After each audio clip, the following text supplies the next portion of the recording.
दोस्तों आज के इस वीडियो में डिस्कस करेंगे ऐसी चार चीजें जहां पर मिडिल क्लास अफलातून तरह से पैसा खर्च कर रहा है, इमोशनल होके पैसा खर्च कर रहा है। और दोस्तों ये जो खर्चा वो अपनी जिंदगी में कर रहा है, ये उसको कंगाली की तरफ ले जा रहा है, बैंकरप्सी की तरफ ले जा रहा है। दोस्तों एक मिडिल क्लास आदमी अपने जिंदगी में पाई पाई बचाकर एक फंड बनाने की कोशिश करता है ताकि जिंदगी के कुछ गोल्स, उसकी कुछ अहमियत रखने वाली चीजें वो पूरी कर सके। लेकिन दोस्तों जब उन चीजों को पूरी करने का समय आता है तो उसके ऊपर इमोशनल होकर अफलातून तरह से पैसा खर्च करता है। और इसीलिए दोस्तों धीरे धीरे आज भारत का मिडिल क्लास बैंकरप्सी की तरफ बढ़ रहा है, कंगाली की तरफ बढ़ रहा है। और जब ऐसे आदमी का रिटायरमेंट आता है दोस्तों, तब उसको अपनी गलती का एहसास होता है। तो जरूरी है कि समय रहते ही हम इन गलतियों के ऊपर ध्यान दें, हम इन गलतियों के ऊपर काम कर ले ताकि आने वाला समय हमारे लिए बहुत बेहतरीन हो। तो चलिए दोस्तों शुरू करते हैं आज का वीडियो उन चार गलतियों को समझने के लिए जो एक मिडिल क्लास आमतौर पर करता है, जिसको अगर हम अवॉइड कर सके तो हमारा रिटायरमेंट हमारी जिंदगी को बहुत सुकून भरा बना सकते हैं, बहुत प्रॉस्पेरिटी भरा बना सकते हैं। तो दोस्तों इस वीडियो को आखिर तक जरूर देखिएगा, क्योंकि इस वीडियो में कुछ रेडिकल थॉट्स मैं आपके सामने प्रेजेंट करने वाला हूं। लेकिन अगर आप प्रैक्टिकलिटी उन थॉट्स की समझ गए तो आपको जिंदगी में बहुत फायदा होने वाला है। तो चलिए दोस्तों शुरू करते हैं आज का वीडियो।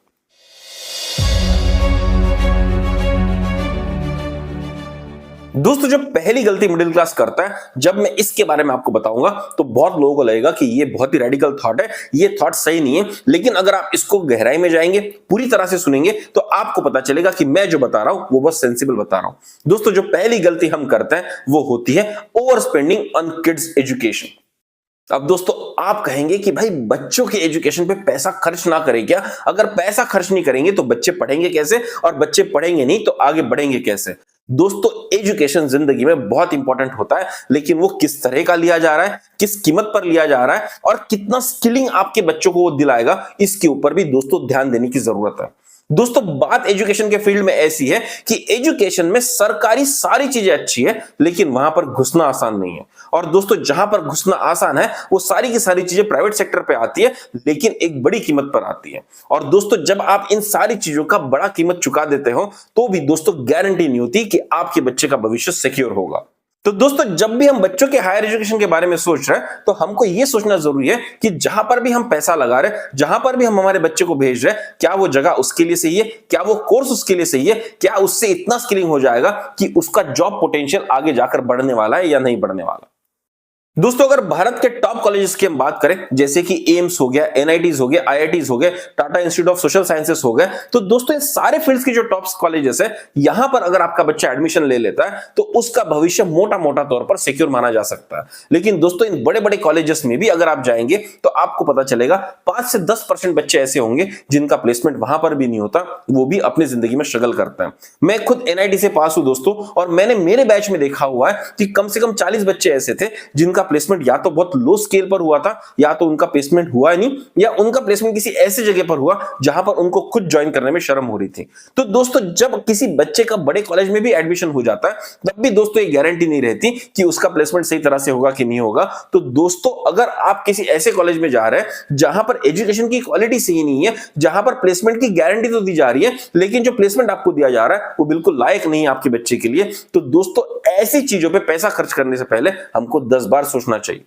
दोस्तों वहीं पर अगर आप प्राइवेट कॉलेजेस की बात करें तो मैक्सिमम प्राइवेट कॉलेजेस को विजिट करते हुए पता आपको कैसा लगेगा कि भाई इस कॉलेज का जो कैंपस है वो तो बिल्कुल कुछ कुछ होता है कि सेट से उठा लिया है, स्टूडेंट ऑफ द ईयर के सेट से उठा लिया है, बिल्कुल फिल्मों की तरह दोस्तों उन कैंपसेस को डिजाइन किया जाता है। लेकिन दोस्तों जितनी मेहनत उन कॉलेजेस के कैंपसेस को ब्यूटीफाई करने में लगाया जाता है, वहां की डिग्री को बेहतर बनाने में वो कॉलेज उतना ही नील बटा सन्नाटा काम करता है। तो दोस्तों ये जो भी फैंसी कॉलेजेस फैंसी नाम के साथ चल रहे हैं दोस्तों, इनके फैंसीपन में आप मत पड़िए।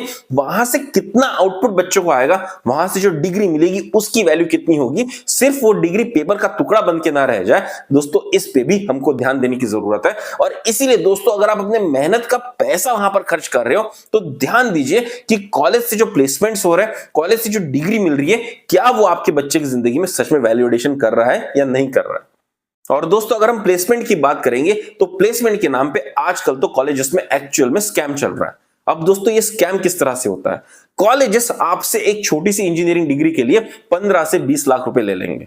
और दोस्तों ये कह के लेंगे कि हमारे कॉलेज में लाइब्रेरी बढ़िया है, हमारे कॉलेज में इवेंट्स बढ़िया होते हैं, हमारे कॉलेज में ये है, फलाना है, ढिमकाना है। और दोस्तों ये सारी चीजें आपका बच्चा एक्चुअल में यूज ही नहीं करता। मैं तो 100% केसेस में कहता हूं कि जो बच्चे सरकारी कॉलेज में पढ़ते हैं वहां की लाइब्रेरीज A1 होती है, लेकिन फिर भी अगर उनके 4 साल की जिंदगी में जो उस कॉलेज में बिता रहे हैं उनसे पूछ लिया जाए कि क्या वो लाइब्रेरी में जाकर बैठे हुए, तो आपको पता चलेगा कि हार्डली 10 से 12 दिन उन्होंने लाइब्रेरी में स्पेंड किया हुआ है और वहां की किताबों का बिल्कुल भी उन्होंने यूज नहीं किया।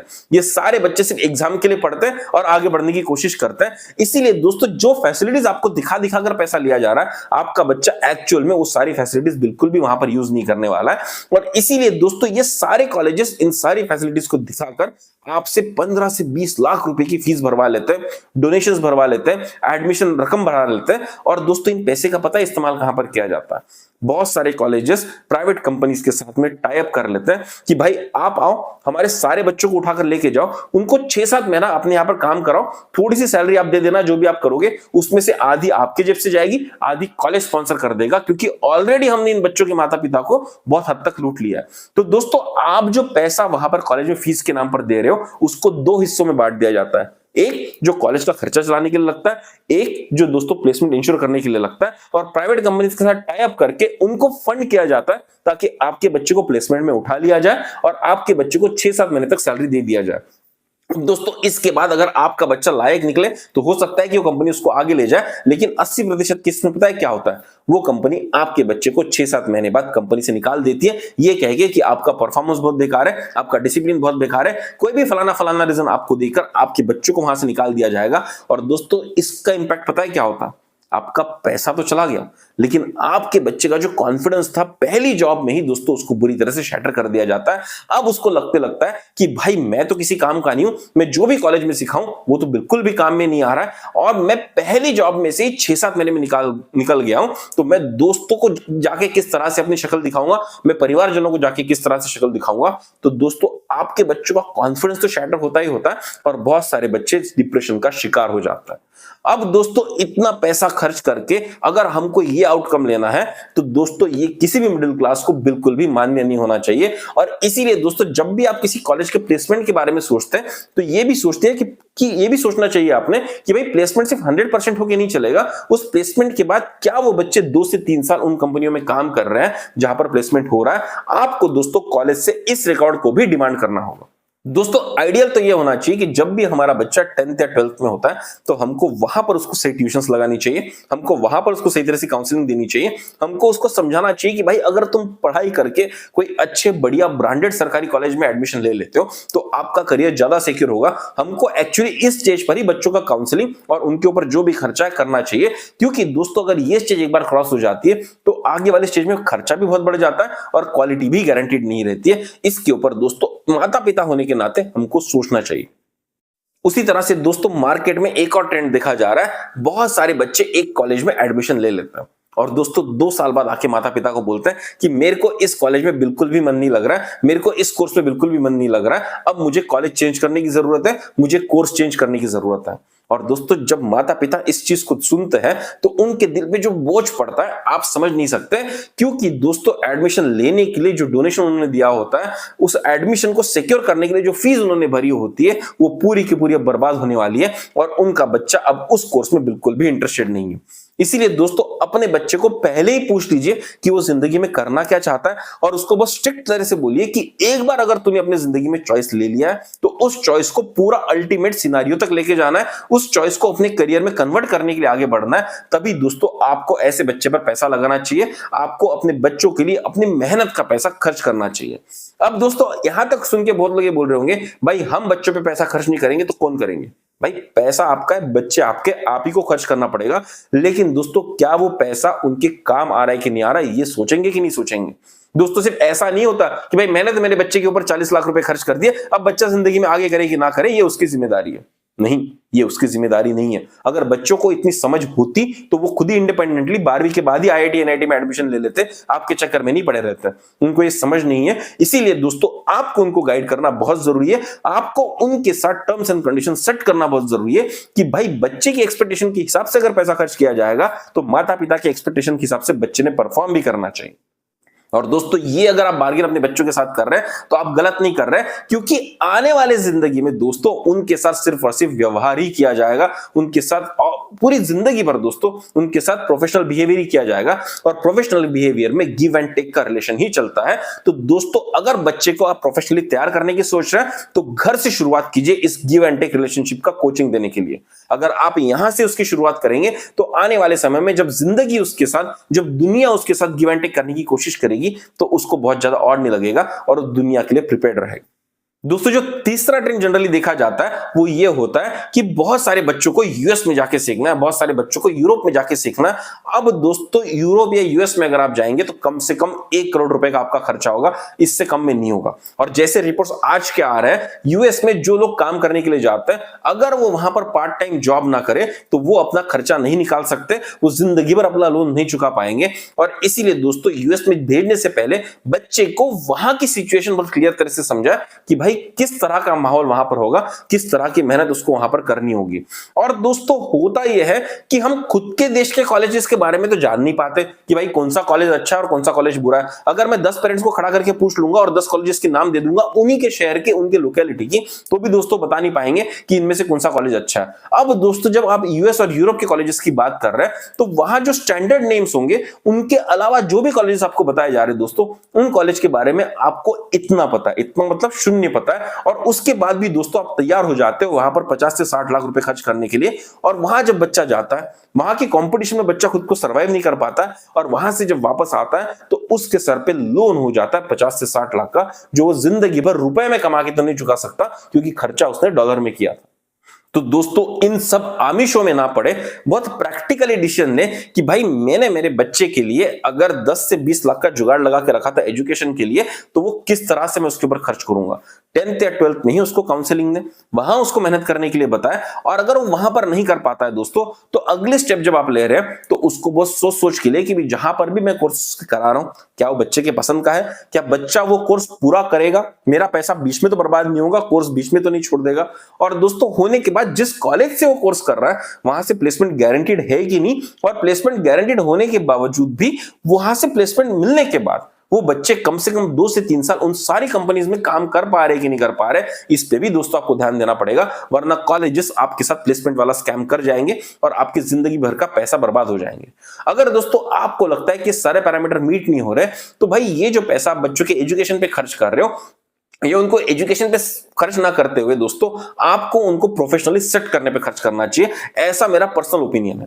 मतलब कि दोस्तों अगर समझ लीजिए आप किसी बच्चे के ऊपर 25 से 30 लाख रुपए खर्च करने वाले थे और बच्चे में बहुत ज्यादा लाइक ही नहीं है, आपके बच्चे की कैटेगरी आपको बहुत जल्दी समझ जाती है, उसको ओवर हाइप करने की जरूरत नहीं है। ओवर हाइप करेंगे अपना नुकसान करवाएंगे। तो दोस्तों बच्चे की कैटेगरी आपको समझ लेनी है कि बच्चा कर पाएगा कि नहीं कर पाएगा।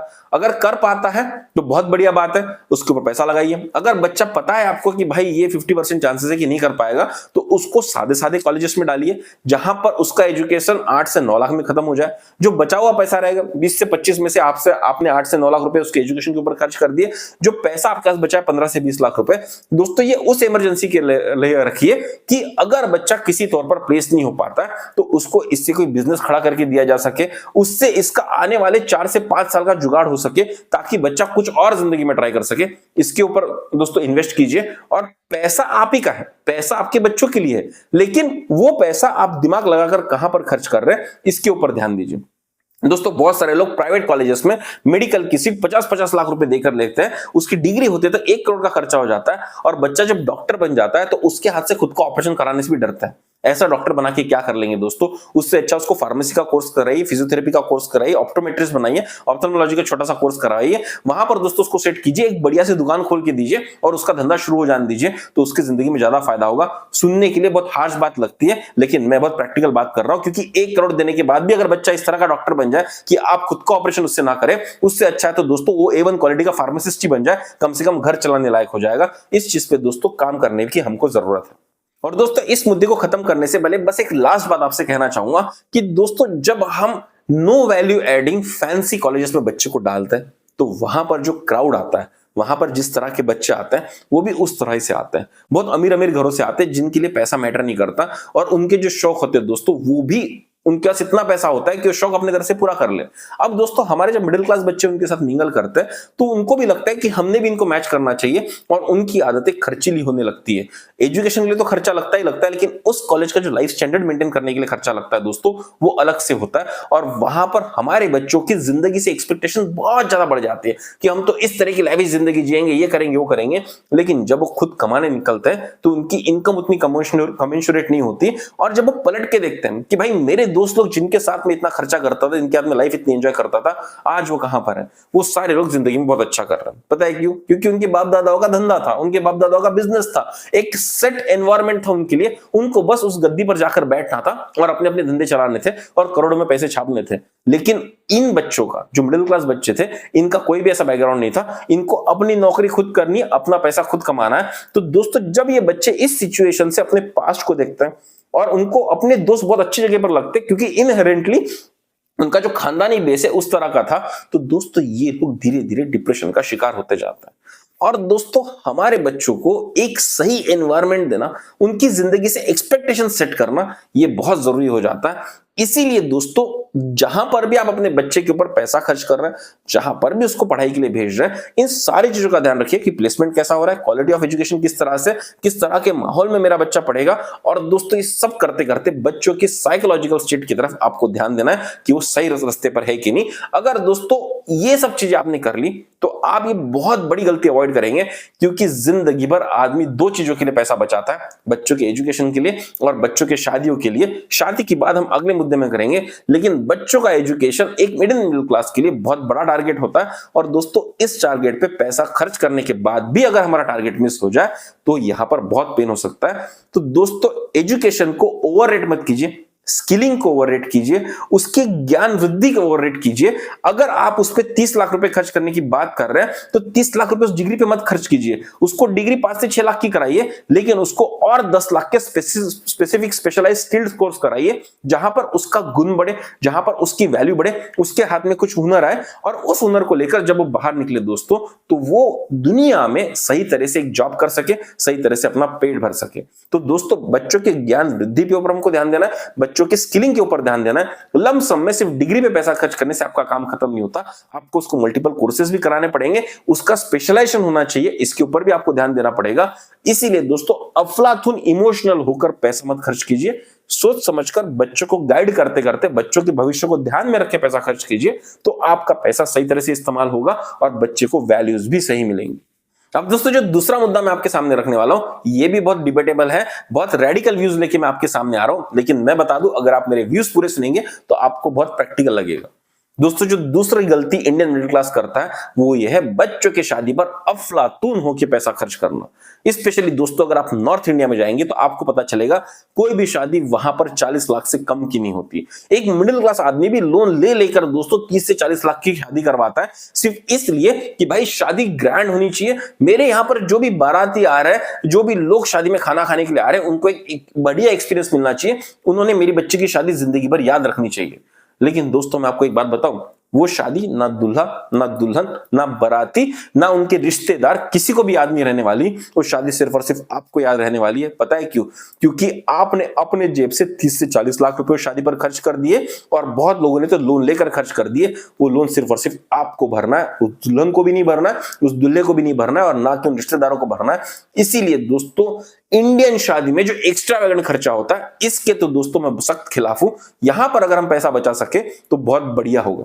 दोस्तों आपने ऐसी कई शादियां देखी होंगी जहां पर 50 लाख रुपए तो खर्च हो गए, लेकिन वो शादियां 50 दिन नहीं टिक पाई। 50वां दिन होते होते लड़की मायके आ जाती है, लड़का मुंह फुलाकर बैठ जाता है और बिल्कुल शादी डिवोर्स के स्टेज पर आ जाती है। और दोस्तों इतना खर्चा करके जब आदमी डिवोर्स के स्टेज पर बैठा हुआ है, आमने सामने दो परिवार बैठे हुए, ये सोच रहे हैं कि शादी चलेगी कि नहीं चलेगी, तो आधे लोगों के दिमाग में तो शादी के बारे में बात चल रही है और आधे लोगों के दिमाग में ये बात चल रही है कि भाई मेरा जिंदगी में 50 लाख रुपए खर्च हो गया, अब ये कैसे रिकवर होगा।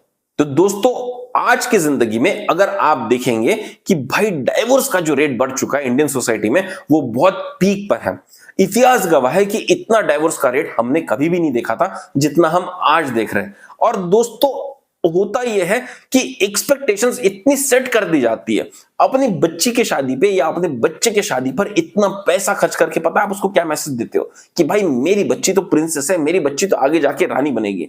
लेकिन लाइफ की रियलिटी पता है क्या है, जब यही लड़की या ये लड़का अपनी शादीशुदा जिंदगी में जाता है तो उसको वहां पर हार्डशिप फेस करने पड़ते हैं, उसको वहां पर समझौते करने पड़ते हैं, उसको वहां पर ऐसे ऐसे कॉम्प्रोमाइजेस करने पड़ते हैं जो शायद उसने जिंदगी में नहीं किया था। और क्योंकि उसके दिल में यह रहता है कि भाई मेरे फादर ने तो मेरे को प्रिंसेस की तरह, प्रिंस की तरह बिल्कुल पाल कर बड़ा किया, देखो मेरी शादी पर कितना खर्च किया, मैं क्यों कॉम्प्रोमाइज करूं। और जब वो लड़का लड़की छोटे छोटे कॉम्प्रोमाइज करने से कतराता है तब दोस्तों उनकी शादी होती है बर्बाद, और उसके साथ साथ दोस्तों आपकी जिंदगी भर की मेहनत का जो पैसा आपने उस शादी पर खर्च किया था वो भी हो जाता है बर्बाद।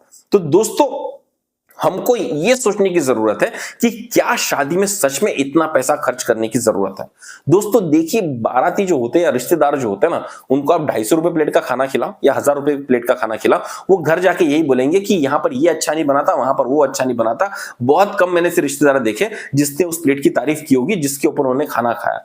और दोस्तों बहुत सारे लोग तो ये बोलते हैं कि भाई जिंदगी में शादी तो एक ही बार होती है तो क्यों ना उसके ऊपर खर्च किया जाए। भाई कौन बोलता है जिंदगी में शादी एक ही बार होती है। मेरे आजू बाजू में मैं देखता हूं लोगों के 2-2 3-3 डिवोर्स हो रखे, तीसरी चौथी बार लोग शादी कर रहे हैं। वो जमाने चले गए भाई जब शादियां बहुत लंबी टिकती थी। आज डिवोर्स रेट्स हाई है, आज लोगों की साइकोलॉजी अलग तरह से वर्क करती है, बच्चों की डिमांड्स अलग तरह से वर्क करती है, बच्चों की जो नीड्स है या एक्सपेक्टेशन है शादी से लेकर वो अलग अलग है। तो दोस्तों शादी टिकने की गारंटी तो 50% भी आप नहीं दे सकते, और इस 50% भी जिस चीज की गारंटी नहीं है उसके ऊपर अगर आप 50-50 लाख रुपए खर्च कर रहे हैं तो ऐसी चीज को सिर्फ और सिर्फ मूर्खता कहा जा सकता है। और दोस्तों इंडियन मिडिल क्लास को ऐसी मूर्खता नहीं करनी चाहिए क्योंकि वो एक बहुत बड़ी कीमत पर आता है। दोस्तों एक मिडिल क्लास आदमी अपनी जिंदगी भर मेहनत करता है और 2 से 3 करोड़ रुपए कमाने की कोशिश करता है, जिसको बढ़ाने की कोशिश करता है 5 से 6 करोड़ तक, ताकि उसकी जिंदगी पूरी सही तरह से चले, उसके गोल जिंदगी के बहुत सही तरह से चले। और अगर दोस्तों शादी समान चीजों पे अगर आप 50-50 लाख रुपए खर्च कर देंगे, मतलब कि आपकी जिंदगी भर की कमाई का 15 से 20% आप खर्च कर देंगे, और उसके बाद भी आपको गारंटी नहीं है कि भाई दूल्हा दुल्हन सही तरह से रहेंगे, तो दोस्तों ऐसा खर्च करने का फायदा ही क्या। अब दोस्तों आप लोग ये पूछने लगेंगे कि भाई क्या हम हमारे बच्चों की शादी करें ही ना, उस पर खर्चा करें ही ना। दोस्तों शादी भी करवानी है, उसके ऊपर खर्चा भी करवाना है, लेकिन थोड़ा लिमिट में करना है। आप 10 से 12 लाख में भी एक बढ़िया शादी कर सकते हो, और दोस्तों वहां पर भी एक बढ़िया एक्सपीरियंस दुल्हा दुल्हन को दिया जा सकता है। दुल्हा दुल्हन को समझाने की जरूरत है कि भाई जो एक्स्ट्रा पैसा वहां पर खर्च हो रहा है वो उनकी जिंदगी बेहतर करने के लिए इंसेंटिवाइज किया जा रहा है। अब दोस्तों यहां से जो चीज मैं आपको बता रहा हूं वो थोड़ी रेडिकल होगी, लेकिन देखिएगा आपको बहुत सुंदर भी लग सकती है। दोस्तों समझ लीजिए, अगर आपने अपने बच्चे की शादी के लिए 25 से 30 लाख का जुगाड़ करके रखा था, आपकी अगर समझ लीजिए बच्ची है तो आपने किया होगा, जिनका बेटा वो शादी में बैठने वाला है उन्होंने भी कुछ पैसा जुगाड़ किया होगा। दोस्तों दो परिवार को साथ बैठ के ये बात करने की जरूरत है कि भाई अगर दो परिवार मिलकर 50 लाख रुपए खर्च कर रहे हैं तो इस 50 लाख का बेहतरीन इस्तेमाल कैसा किया जाए। दोस्तों इस 50 लाख का आप इस्तेमाल यहां पर ये कर सकते हो कि आप ये चीज इंश्योर कर सकते हो कि अगर दुल्हा दुल्हन अपनी शादी सही तरह से चला लेंगे तो उनको इंसेंटिव के तौर पर वही पैसा दिया जाएगा। मतलब कि दोस्तों अगर दुल्हा दुल्हन शादी का 1 साल बहुत बढ़िया तरह से चला लेता है तो उनको उस साल के एंड में दोनों परिवार मिलकर 2.5 लाख रुपए देंगे, तो उनको शादी चलाने का जो इंसेंटिव उस साल का मिलेगा वो मिलेगा 5 लाख रुपए का। उसी की तरह अगर उनका दूसरा साल भी सही तरह से चल जाता है तो उनको और 5-5 लाख रुपए दिए जाएंगे। ऐसे करके अगर दोस्तों 6-7 साल तक अगर आपने उनको 5-5 लाख का इंसेंटिव दे दिया तो उनकी शादी बहुत बढ़िया तरह से चल सकती है।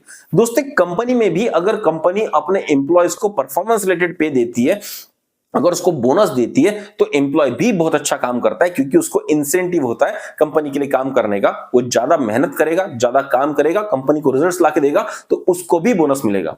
उसी तरह से दोस्तों आपके बच्चों की शादी टिकना बहुत जरूरी है, क्योंकि जब शादी टिकती ही नहीं है ना तो एक बहुत इमोशनल ड्रामा हो जाता है उस व्यक्ति को जो डाइवोर्स ले रहा है। परिवार को तो होता ही होता है, लेकिन उस व्यक्ति के दिल में जो चीज चल रही होती है उसका कोई पैमाना नहीं होता, उसको कोई मेजर नहीं कर सकता। तो दोस्तों हमारा इंटेंशन ये होना चाहिए कि शादी ग्रैंड ना हो, लेकिन जिसके साथ भी हो उसके साथ शादी टिक जाए, और उसके लिए अगर दोनों परिवार मिलके उन अच्छे बिहेवियर को, उस टिकने वाली मैरिज को अगर इंसेंटिवाइज करेंगे तो उनको ज्यादा फायदा होगा। जनरली ऐसा देखा है कि अगर कोई शादी 5 से 6 साल टिक जाती है तो फिर उसके टूटने की संभावना ऑलमोस्ट नील हो जाती है, क्योंकि जिंदगी में बच्चे आते हैं, एक दूसरे के परिवार को लोग समझने लगते हैं, एक दूसरे को लोग समझने लगते हैं, और उसके बाद जो समझदारी आती है उसके बाद शादी टूटने के चांसेस बहुत कम हो जाते हैं। शादी टूटने के चांसेस दोस्तों पहले 1 या 2 साल में ही होते हैं, और यही पर दोस्तों आपको उस कपल को इंसेंटिवाइज करने की जरूरत है। आप जो पैसा उनके ऊपर खर्च करने वाले हैं उसका डाउन पेमेंट करके उनके लिए एक फ्लैट खरीदवा दीजिए, तो उनको जिंदगी में बहुत हेल्प होगी। अगर आप उनको देना ही चाहते हैं तो गोल्ड दीजिए, कुछ ऐसा एसेट दीजिए जहां से उनकी जिंदगी में फायदा होगा। दोस्तों 25-25 लाख का खाना आप लोगों को खिलाएंगे, वो लोग तो डकार लेके भूल जाएंगे, लेकिन अपने बच्चों को अगर आप उनको हेल्प करेंगे, हर साल उनको 5 से 6 लाख रुपए की हेल्प करेंगे अगले 3-4 साल तक, तो दोस्तों वो बच्चे आपको जिंदगी भर याद रखेंगे, क्योंकि आप उनको जिंदगी का सही सबक दे रहे हो। उनको जिंदगी में जो रिक्वायर्ड सपोर्ट है सही समय पर आप उसको दे रहे हो, और इसीलिए दोस्तों हमको प्रैक्टिकली सोचने की जरूरत है।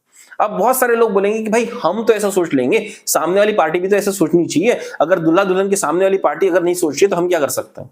तो दोस्तों अगर सामने वाले लोग अगर समझदार नहीं है ना, तो ऐसे परिवार से रिश्ता ही मत कीजिए। ये मेरी आपको छोटी सी एडवाइस होगी, क्योंकि दोस्तों जिंदगी में रिश्ते समझदारी से टिकते हैं। अगर सामने वाली पार्टी सिर्फ और सिर्फ फैंसी चीजों पे आकर्षित है और उनको समझदारी की कीमत नहीं समझ में आ रही, तो दोस्तों ऐसे परिवार में बच्चा बच्चे हम ना दें तो ज्यादा बेटर होगा। लेकिन दोस्तों जो भी पैसा आप जिंदगी में खर्च कर रहे हो उसका सही रिजल्ट आपको मिल रहा है कि नहीं मिल रहा है, ये सोचना आपके लिए जरूरत है। शादी एक इमोशनल अफेयर हो सकता है, लेकिन उसको भी प्रैक्टिकली सोचिए, तो आपको और आपके बच्चों को बहुत हद तक फायदा होगा। और दोस्तों अभी भी जिन जिनको लग रहा है कि भाई कम पैसे की शादी तो एकदम बर्बाद हो जाएगी, कम पैसे की शादी में कोई मजा नहीं आएगा, मैं आपको बता रहा हूं 2020 को याद कीजिए, कोविड था, सरकार ने रेस्ट्रिक्शन लगाए थे, सारी की सारी शादियां 50 लोगों के बीच में हो गई, 2-2, 3-3 लाख में दोस्तों शादियां निपट गई, और वो शादियां भी उतनी चल रही है जितनी नॉर्मल शादियां चलनी थी। अगर रिश्ता टिकना था तो आज तक टिका हुआ है, और अगर रिश्ता टूटना था तो 2 साल में टूट चुका है। तो दोस्तों पैसा जितना आप खर्च करते हो वो गारंटी नहीं करता कि भाई शादी कितनी चलने वाली है, लेकिन अगर आप वो पैसा बचा लेते हो और समझ लीजिए किसी टॉक्सिक रिलेशनशिप से आपकी बच्चा या बच्चा निकलना चाहता है, अगर वो सच में डाइवोर्स लेना चाहता है, तो उसको रीसेटल करने के लिए आपके पास पैसा बचा होना चाहिए। क्योंकि दोस्तों शादी की गारंटी नहीं है, लेकिन बच्चे को रीसेटल करने की जिम्मेदारी की गारंटी आपको ही लेनी पड़ेगी। अगर खुदा ना खास्ता ऐसा जिंदगी में हो जाता है कि आपका बच्चा किसी टॉक्सिक रिलेशनशिप में हो जाता है, अगर उसकी शादी टॉक्सिक हो जाती है और वहां से वो बाहर निकलना चाहता है, तो उसको सेटल करने के लिए 10 से 15 लाख रुपए दोस्तों आपके पास होने चाहिए।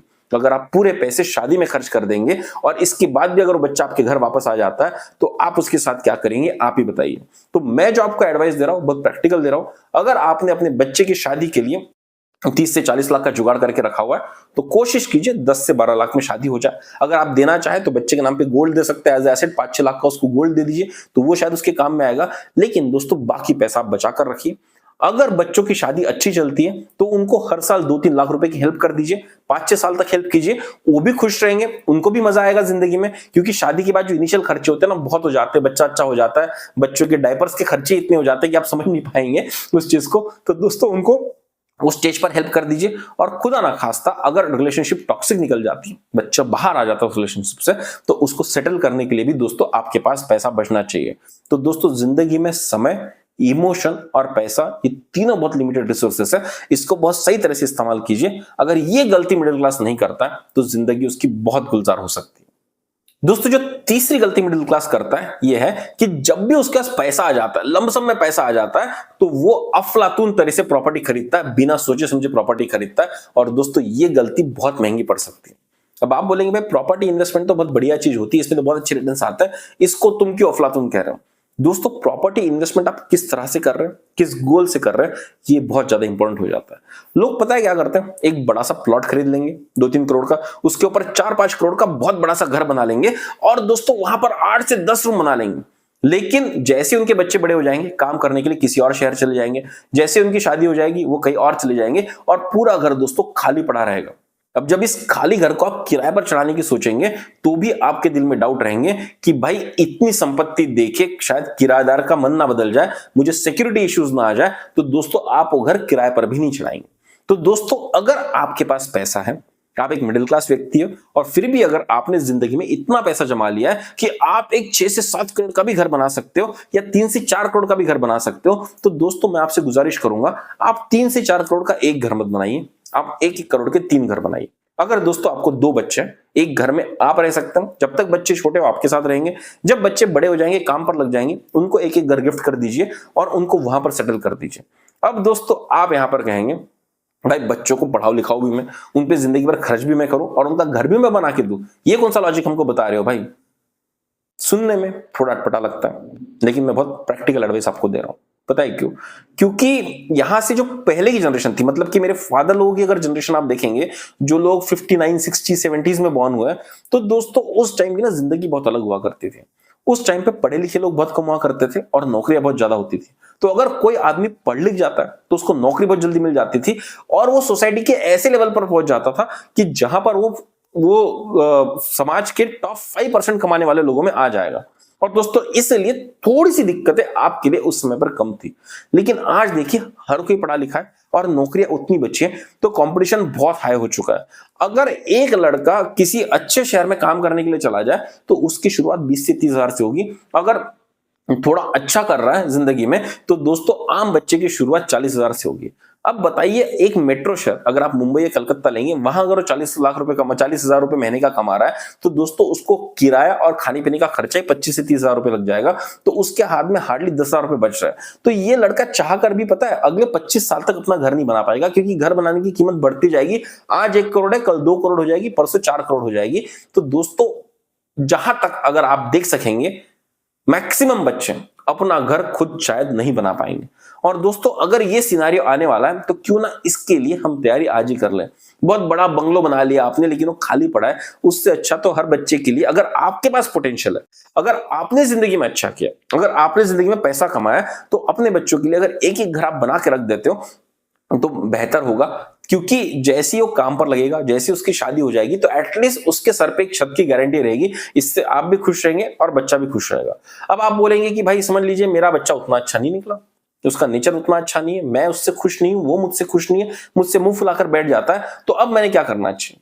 तो भाई अब आपने ये करना चाहिए कि अभी भी आपने उसके लिए घर बनाना चाहिए, आपने उसको उस घर में रहने का ऑफर देना चाहिए, लेकिन आपने उससे किराया ले लेना चाहिए।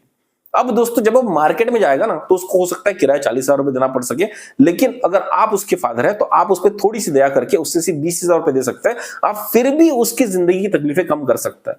बच्चा कैसा भी हो है तो आपका ही, तो दोस्तों उसके लिए आप फिर भी केयर दिखा सकते हो, लेकिन उसको फ्री में देने की जरूरत नहीं है। उसको कम रेट पर देखिए देंगे तो उसके लिए भी इंसेंटिव रहेगा, और उसके लिए ये इंसेंटिव रहेगा क्योंकि आप उसको फाइनेंशियली हेल्प कर रहे हो, वो आपसे पास आने के लिए कोशिश करेगा, आपसे नजदीकियां बढ़ाने की कोशिश करेगा। इससे हो सकता है कि आपका जो मन मुटाव था वो भी दूर हो जाए। तो दोस्तों ये मैं आपको बहुत प्रैक्टिकल एडवाइस देने की कोशिश कर रहा हूं। अब यहां पर अगर एक सिनारियो हो गया कि बच्चा आपके पास से बहुत ही दूर चले गए, मतलब अमेरिका चले गए, कहीं और चले गए, तो बात अलग है।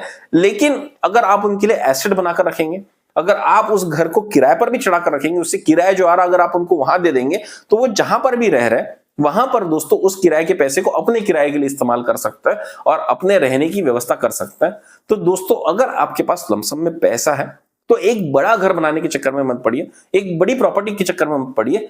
3-3 छोटे-छोटे पार्सल में दोस्तों आप उसको खरीदिए तो आपको ज्यादा फायदा होगा। उसका फायदा एक और ये होता है कि अगर आपके जिंदगी में कुछ इमरजेंसी आ जाती है तो आप एक छोटा सा पार्सल बेच सकते हो। अब सोचिए अगर आपने एक बड़ा सा घर बना लिया 8 बेडरूम्स का, तो ऐसा तो नहीं है कि इमरजेंसी अगर 50 लाख की आपको आ गई तो 2 बेडरूम बेच देंगे भाई कोई खरीद लेगा, ऐसा तो होगा नहीं, घर पूरा ही बेचना पड़ जाएगा, तब आपके भी रहने के वाले आ जाएंगे।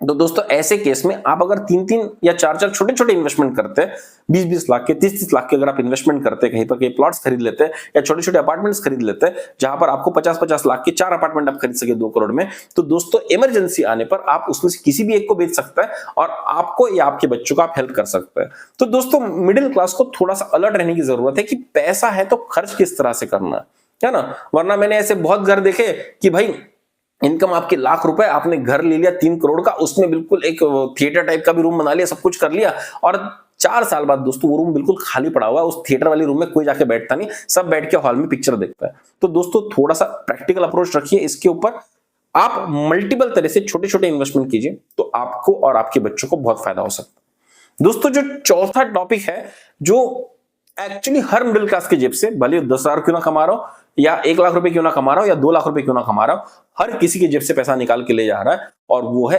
अनवांटेड चीजों पे पैसा खर्च करना, ब्रांडेड चीजों पे पैसा खर्च करना।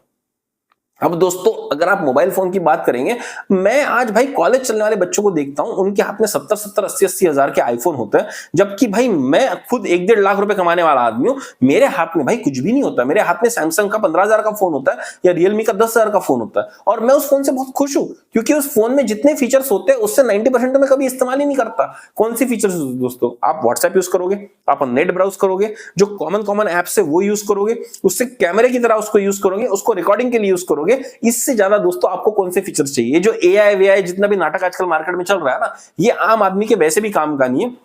आम आदमी कितने बार दोस्तों चैट जीपीटी पर जाकर कोई क्वेश्चन पूछ रहा है, चैट जीपीटी को 90% लोगों ने तो अभी तक खोल के देखा नहीं होगा। लेकिन दोस्तों इन सारे एआई फीचर्स के लिए हम 70-70 हजार रुपए का फोन ले रहे हैं और हमारे बच्चों को दिला रहे हैं। तो दोस्तों ये कहां तक वाजिब है, इसके बारे में आपने सोचना चाहिए। होता यह है कि अगर आप वो चीजें खरीदेंगे जिसको आपको जरूरत नहीं है, उस पैसे से खरीदेंगे जो आपके पास नहीं है, उन लोगों को खुश करने के लिए जिनको आपसे कोई फर्क नहीं पड़ता, तो आप पक्का कंगाली की तरफ चलने वाले। अंग्रेजी में बताना चाहूं, if you start buying the things you don't need with the money you don't have to impress the people who don't care, you are going towards bankruptcy. दोस्तों लोन लेकर ना एसेट बनाया जाता है, घर बनाया जाता है, म्यूचुअल फंड बनाए जाते हैं, शेयर्स बनाए जाते हैं, प्रॉपर्टीज बनाई जाती है। लोन लेकर फोन नहीं खरीदे जाते। लोन लेकर अगर आप फोन खरीद रहे हो तो आप जिंदगी में सबसे बड़ी मिस्टेक कर रहे हो। और दोस्तों ये बात सिर्फ फोन्स की नहीं है, छोटी छोटी चीजें भी दोस्तों, जहां पर बैग सस्ता वाला लेकर भी आपका काम हो सकता है। आप 500 रुपए का बैग लेकर भी साल भर ऑफिस जा सकते हो, वहां पर लोग ब्रांडेड अमेरिकन टूरिस्टर का बैग उठा लेंगे 2,000 रुपए का, 4,000 रुपए का। तो दोस्तों इन ब्रांडेड चीजों के चक्कर में ना पड़िए, क्योंकि ये ब्रांडेड चीजों से पता है जॉब गारंटी स्कीम बनी जा रही है। किसकी? पता है? जो लोग उस कंपनी में काम कर रहे हैं। आपके लिए बिल्कुल भी काम नहीं हो रहा है। और दोस्तों जब हम जरूरतें और हमारी ख्वाहिशें, मतलब कि नीड और वांट्स, इनका डिफरेंस भूल जाते हैं, तो हम कितनी ही जगह पर इतना पैसा खर्च कर देते हैं जिसकी हमको कोई जरूरत नहीं होती। और इसका हिसाब अगर आप जिंदगी में निकालेंगे ना दोस्तों, तो कम से कम 50 लाख का निकलेगा। तो दोस्तों जब खुद भी आप कोई चीज खरीदे तो उसकी फंक्शनैलिटी देखिए कि इसमें फीचर्स कितने कितने और मुझे कितने काम आएंगे। आपको फंक्शनैलिटी का पैसा देना है, आपको ब्रांड का पैसा नहीं देना है। वो जो कटा हुआ एप्पल है ना, वो कटा हुआ ही है, उसको कटा हुआ ही रहने दीजिए। उसके पीछे अपनी जिंदगी भर का रियल पूरा पैसा मत खर्च कर दीजिए। इसके ऊपर ध्यान रखिए और ये अपने बच्चों को भी सिखाइए दोस्तों, क्योंकि बच्चे अगर फंक्शनैलिटी को नहीं समझेंगे, आज की जिंदगी में नहीं समझेंगे, तो आने वाली जिंदगी में उनको ये चीज समझ में नहीं आएगी कि भाई जिंदगी में जरूरत क्या होती है और ख्वाहिश क्या होती है, और इन दो चीजों के बीच का डिफरेंस कैसे किया जाए। क्योंकि जैसे कि मैंने आपको कहा, समय और पैसा एक लिमिटेड रिसोर्सेस है और इससे हमको हमारी नीड्स पूरी करनी है और इन्वेस्ट करना है, ताकि आने वाले समय के लिए हम तैयार रहें, ना कि आज की हमारी ख्वाहिशें पूरी करते रहना। ख्वाहिशें पूरी करने में कोई बुराई नहीं है, लेकिन अफलातून तरह से ख्वाहिशें पूरी करना बहुत हानिकारक हो सकता है। अगर आपको कार की जरूरत नहीं है तो जबरदस्ती कार मत खरीदिए। अगर आपको कार की जरूरत है तो बहुत ज्यादा पैसा मत कीजिए। उसकी फंक्शनैलिटी देखिए कि आपको कितनी जरूरत है। बस ब्रांडेड कार लेनी है, स्कोडा की लेनी है, ऑडी की लेनी है, किस चक्कर में पड़ रहे हैं आप देखिए, अगर सेम काम मारुति की कार से, महिंद्रा की कार से, टाटा की कार से हो रहा है और अगर वो सस्ते में हो रहा है तो क्यों ना लिया जाए। इन सब चीजों पे भी ध्यान दीजिए, टैक्स एफिशिएंसी पे ध्यान दीजिए, तो दोस्तों आपको ज्यादा जिंदगी में फायदा होगा। तो दोस्तों आज के इस वीडियो में जो 4 चीज मैंने आपके साथ डिस्कस की कि भाई हमको जब एजुकेशन पे बच्चों के खर्च कर रहे हैं तो हमको खासा ध्यान रखना है कि जहां पर भी पैसा खर्च करना है वो सही स्टेज पर खर्च करना है। अगर बच्चा 10वीं 12वीं में, उसको बढ़िया ट्यूशन दीजिए, बढ़िया करियर काउंसलिंग दीजिए और वहां पर उसको मेहनत करने लगाइए। अगर खुदा ना खास्ता बच्चा वहां पर मेहनत नहीं कर रहा है तो जहां पर भी हम उसको भेज रहे हैं वो कॉलेज सही तरह से प्लेसमेंट की गारंटी देता है कि नहीं देता, सच में वहां पर पढ़ाई पर फोकस है या करण जौहर की सेट की तरह से पिक्चर ही वहां पर बन रही है, इस चीज के लिए भी दोस्तों आपको देखते रहना पड़ेगा। बच्चे के एजुकेशन पे लमसम में बहुत ज्यादा पैसा ना खर्च करते हुए उसको एक डिग्री दिलाइए और साथ ही साथ उसको स्पेशलाइज कोर्सेज कराइए ताकि वो स्किल्ड बने, उसका ज्ञान बने। और दोस्तों ज्ञान और स्किल के बेसिस पर ही उसको आगे वाली जॉब लगने वाली है, ये चीज उसको समझाने की जरूरत है। उसी के साथ साथ दोस्तों वो जिस कॉलेज में पढ़ रहा है वहां का माहौल कैसा वो देखिए और बच्चे को समझाइए कि भाई उस माहौल से आकर्षित ना हो जाए, क्योंकि जो भी लोग वहां पर उस तरह का माहौल क्रिएट कर रहे हैं, फैंसी बड़ा रिच माहौल क्रिएट कर रहे हैं, उनका बैकग्राउंड बहुत अलग है। आपका बैकग्राउंड मिडिल क्लास का है, तो मिडिल क्लास के जरिए दोस्तों रहिए और कोशिश कीजिए कि विचार को उच्च करें कि आज मैं मिडिल क्लास हूं लेकिन आने वाले समय में मैं अमीर बन सकता हूं। इसके लिए दोस्तों बच्चों को ट्रेन कीजिए तो उनको ज्यादा फायदा होगा। दूसरा मुद्दा दोस्तों हमने डिस्कस किया शादी को लेकर। दोस्तों शादी के ऊपर एक्स्ट्रा अगर खर्चा करना बिल्कुल भी लॉजिकल नहीं बनता, क्योंकि आजकल शादियां टिकेंगी कितनी ये हमको नहीं पता, डाइवोर्स का रेट बढ़ते जा रहा है। इसीलिए दोस्तों अगर हो सके तो शादी पे खर्चा कम कीजिए। रिलेशनशिप को टिकाने के लिए दुल्हा दुल्हन को आप इंसेंटिवाइज कीजिए, हर साल उनको कुछ रकम दीजिए उसी पैसे में जो आपने उन्हीं की शादी के लिए बचाई थी, तो दोस्तों उनको ज्यादा फायदा होगा। अगर रिलेशनशिप चल जाता है तो बल्ले बल्ले, अगर रिलेशनशिप नहीं चल पाता है तो बच्चे को रीसेटल करने के लिए आपके पास एक फंड बचेगा। क्योंकि दोस्तों बच्चों की खुशियां इंपॉर्टेंट है, बच्चों को ऐसी फैंसी टेम्पररी खुशियां देके आपको कुछ नहीं मिलने वाला है। लॉन्ग टर्म के लिए दोस्तों उनको तैयार कीजिए, क्योंकि जिंदगी बहुत लंबी होती है और जिंदगी डिफिकल्ट भी होती है। इसीलिए दोस्तों रिश्तेदारों को, दुल्हा दुल्हन को, किसी को भी खुश मत कीजिए, कोई जरूरत नहीं है। याद रखिएगा कोविड की सस्ती शादियां भी उतनी ही टिक रही है जितनी 50 लाख पे खर्च की हुई शादी टिक रही है। तो दोस्तों अपना पैसा सही तरह से इस्तेमाल कीजिए, अपने पैसे को बच्चों के रिलेशनशिप को बेहतर करने पे इन्वेस्ट कीजिए, तो आपको फायदा होगा। उसी तरह से दोस्तों जब आप प्रॉपर्टीज खरीद रहे हैं तो सेंसिबल तरीके से खरीदीजिए। आप 2-3 छोटी छोटी प्रॉपर्टीज खरीद दीजिए ताकि आपके बच्चों को आप आने वाले समय में सपोर्ट कर सके, आप खुद भी एक अच्छी जिंदगी जी सके, टेंशन फ्री जिंदगी जी सके। और अगर जिंदगी में कोई क्राइसिस आ जाता है तो कोई एक छोटा सा प्रॉपर्टी का पार्सल आप बेच के अपनी इमरजेंसी नीड पूरी कर सके, और फिर भी आपके सर पे एक छोटा सा छत बना रहे। तो दोस्तों ये हो जाने के बाद जो सबसे मूल मंत्र था वो ये है कि जब भी आप किसी चीज पर पैसा खर्च कर रहे हैं उसकी फंक्शनलिटी को समझे, नीड्स और वांट्स का मतलब कि जरूरत और ख्वाहिश के बीच का जो डिफरेंस है वो समझे, और अपने बच्चों को भी समझाइए, है ना। ऐसी चीजों के लिए पैसा मत खर्च कीजिए जो आप जिंदगी में कभी भी इस्तेमाल नहीं करने वाले। जो मजा दोस्तों मलेशिया यूरोप जाकर घूमने में आ सकता है वही मजा आपको भारत में गोवा जाके भी आ सकता है। तो दोस्तों कोशिश कीजिए कि अपनी ट्रैवल की नीड को समझिए, ट्रैवल की वांट पे पैसा मत खर्च कीजिए। आपके फोन की नीड को समझिए, फोन की वांट पर मत पैसा खर्च कीजिए। अपनी जिंदगी की जरूरत को समझिए, एजुकेशन की नीड को समझिए, एजुकेशन की फैंसी वांट को मत समझिए। तो दोस्तों आपको जिंदगी में फायदा होगा। हो सकता है दोस्तों मेरे इन विचारों से आप सहमत नहीं होंगे। अगर आपको लगता है मैंने कोई चीज गलत की या मेरे को उसमें सुधारना करने की जरूरत है तो जरूर कमेंट बॉक्स में कमेंट करके जरूर बताइएगा। अगर आप मेरे विचारों से सहमत हैं तो वो भी दोस्तों कमेंट में बताइएगा। उस पर अगर कुछ और सुधार करने की जरूरत है या आपके पास और कोई बेहतरीन सजेशन है तो वो भी दोस्तों कमेंट बॉक्स में बताइएगा। मैं उम्मीद करता हूं इस वीडियो ने आपकी जिंदगी में एक छोटा सा वैल्यूएशन जरूर किया होगा। अगर दोस्तों आपको इस वीडियो में वैल्यू लगी तो जरूर शेयर कीजिए अपने दोस्तों के साथ, अपने रिश्तेदारों के साथ, ताकि उनकी जिंदगी में भी एक छोटा वैल्यूएशन हो सके।